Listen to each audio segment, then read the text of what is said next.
Hi, I'm Dr. Bertice Berry, and I want to tell you a story.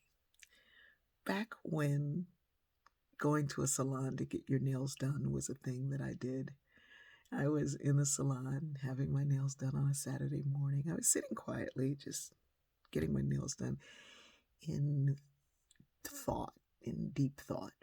And a woman was sitting near me, and she was having her nails done, and she started chatting me up, and she asked if I belonged to a church. And I said, yes. And she said, which one? And I said, oh, this is not going to be a short conversation. And I said, Christ Church Episcopal. It's downtown. And she said, oh, do you have a women's ministry? And I said, well, we have ministry and it ministers to women. And she said, do you have a singles ministry? And I said, well, I'm single and I am ministered to.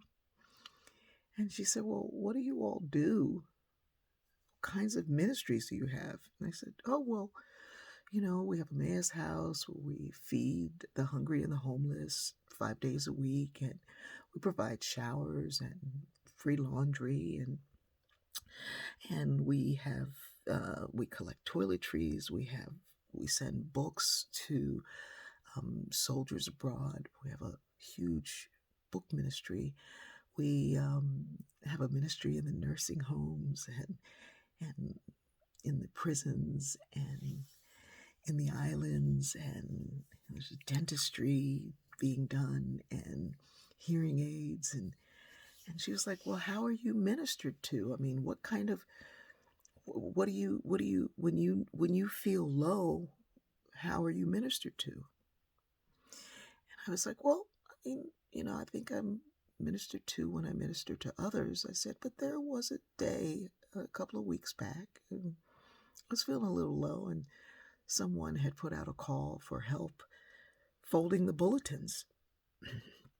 It was close to the holidays, and there were lots of different bulletins, and our bulletin is a thing of beauty. Um, Inside, there are lots of pictures of fine art and sculpture and you name it that goes along with the scriptures. It's really beautiful. And we have a brilliant attorney turned photographer on Sunday who takes pictures of all of us as we come and go. And the back pages are filled with those color pictures. And so these bulletins are something. And so someone said, will you come and help fold them? And I was like, yeah. My daughter came with me.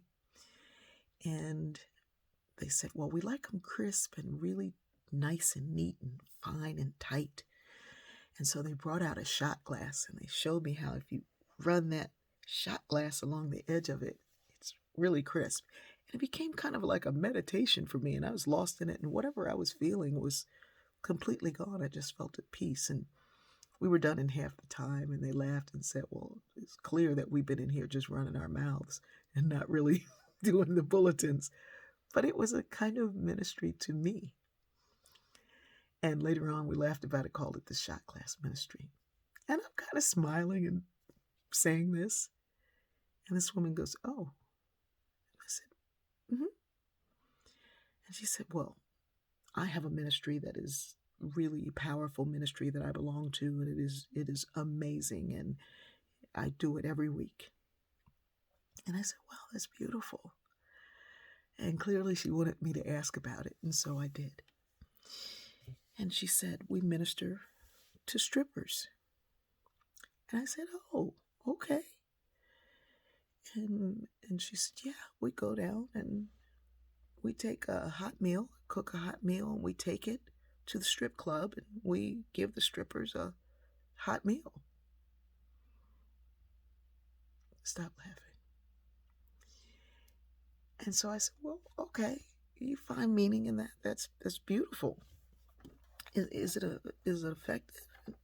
What do you do besides the hot meal? She said, well, as we're feeding them, we tell them about Jesus and that Jesus wants to save their souls and wants to make them whole and get them out of the strip club. And I said, is it effective?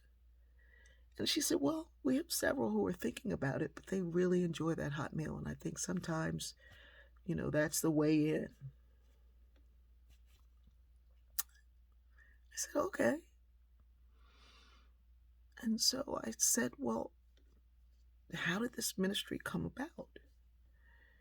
And she said, I started it. And I said, wow, what compelled you to start the ministry at the strip club? And I honestly was prepared to hear her say that years ago she had been in that industry and she wanted a way out and she couldn't find a way out, and someone shared a meal, and since it was a beautiful way out for her, she wanted to extend it to others. But that's not what I got. She said her husband had left her for a stripper. And I understood. And I said, okay. And she said, we've been doing this for some time, and now even the men are joining us, and it has become really something. It's growing. Stop. We all have different ways of finding belonging, and whatever it is that's working for you, as long as you're not using your beliefs to indoctrinate someone else, you're good, right? My beliefs don't require you to believe them for me to know that they're real for me. I share my beliefs because they move me to a beautiful way of existence. And I want to share anything good that I have. And if it's a hot meal on a cold night in the South at a strip club, I can't get through this. Jesus, help me.